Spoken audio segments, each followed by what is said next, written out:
Assalamualaikum warahmatullahi wabarakatuh. Perkenalkan, nama saya Zulkifli, NPM 1940201030. Di sini saya akan memaparkan mengenai penjelasan mikropagasi dan variasi soma klonal untuk memenuhi salah satu tugas mata kuliah kultur jaringan.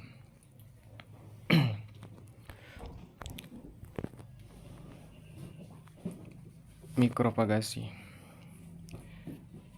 Mikropagasi merupakan suatu kultur jaringan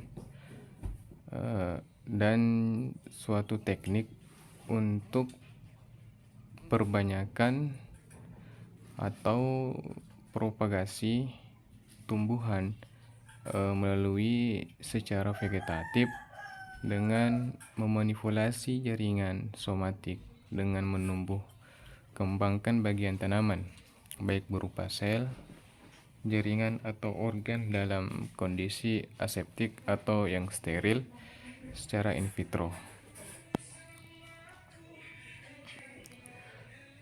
Adapun kelebihan mikropagasi, yang pertama yaitu di bidang pemeliharaan, di mana di bidang pemeliharaan ini yaitu meningkatkan keragaman genetik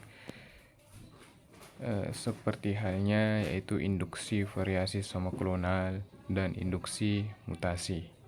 Kemudian yang kedua yaitu di bidang bioteknologi tanaman, untuk meregenerasikan sel tanaman yang telah direkayasa genetiknya menjadi tanaman transgenik.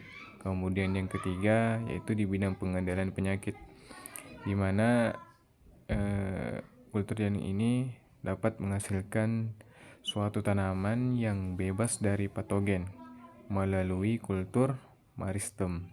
Kemudian yang keempat, di mana di bidang konservasi berfungsi untuk memperbanyak tanaman yang hampir punah untuk penyimpanan plasma. Adapun kekurangan dari mikropagasi sendiri yaitu di mana biaya yang dikeluarkan itu lebih mahal, kemudian membutuhkan keahlian khusus untuk melakukan suatu mikropagasi pada tanaman. Kemudian suatu tanaman akar tumbuhnya cenderung sangat lemah, kemudian tidak menghasilkan varietas baru.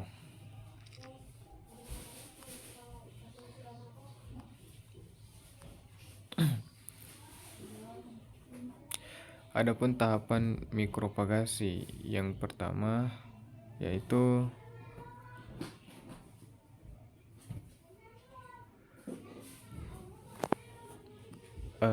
penanaman kultur,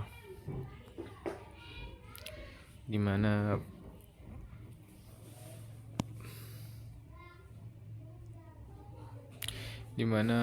pemilihan tanaman sumber eksplan atau yang sering disebut dengan mother plant, di mana pemilihan ini tanaman untuk pengambilan suatu eksplan harus benar-benar dari tanaman yang sehat, serta pengambilan eksplan harus disesuaikan dengan tipe kultur yang ingin dipilih.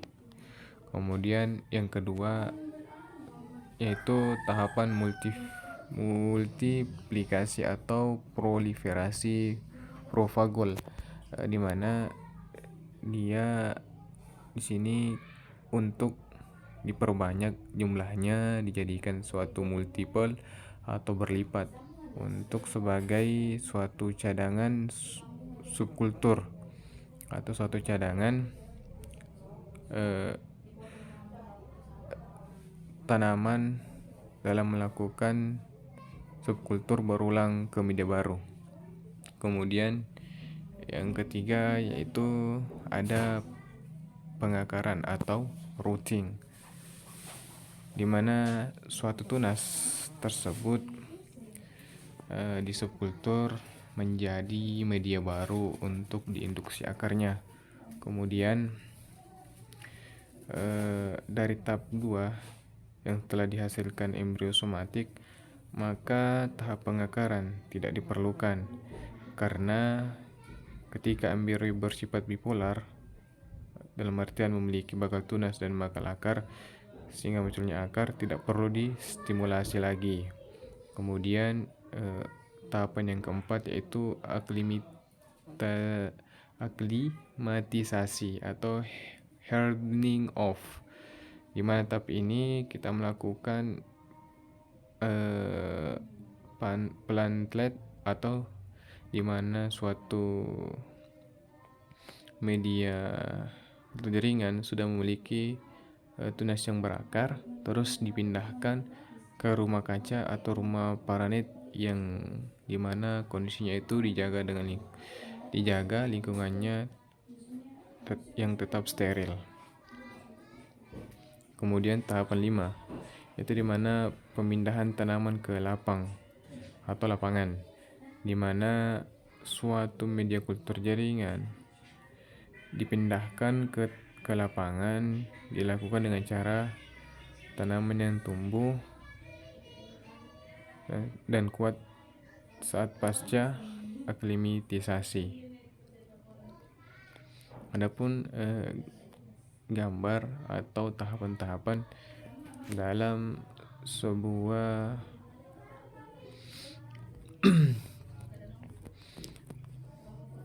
mikropagasi. Di sini kita bisa lihat ada step 1, step 2, step 3, routing, dan step 4, acclimatization. Lanjut. Variasi somaklonal. Dari pengertian variasi somaklonal adalah suatu variasi yang muncul pada tumbuhan secara in vitro melalui kultur jaringan. Adapun penyebab suatu terjadinya variasi somaklonal itu ada 2, di mana adanya mutasi, di mana mutasi ini adalah sebuah perubahan yang terjadi pada bahan genetik, mau itu berupa dari DNA maupun RNA atau susunan nukleotidanya, atau mutasi gen. Sedangkan yang terjadi pada struktur atau jumlah kromosom itu disebut mutasi pada kromosom.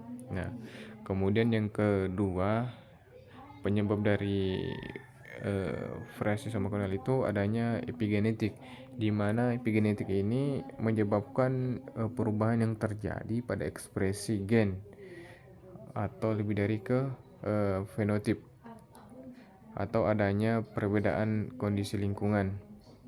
Jadi epigenetik ini disebabkan oleh adanya perbedaan lingkungan, jadi sehingga terjadi yang namanya variasi somaklonal. Adapun kelebihan dan kekurangan variasi somaklonal yaitu yang pertama, dalam kelebihan variasi somaklonal itu dari segi ekonomi, penggunaan keragaman somaklonal lebih murah dibandingkan hibridisasi atau transformasi gen. Kemudian keragaman somaklonal menggunakan beragam spesies tanaman daripada transformasi genetik. Kemudian keragaman somaklonal tidak memerlukan identifikasi sifat genetik. Nah, sedangkan pada teknik lain itu diperlukan identifikasi sifat untuk mengisolasi suatu gen.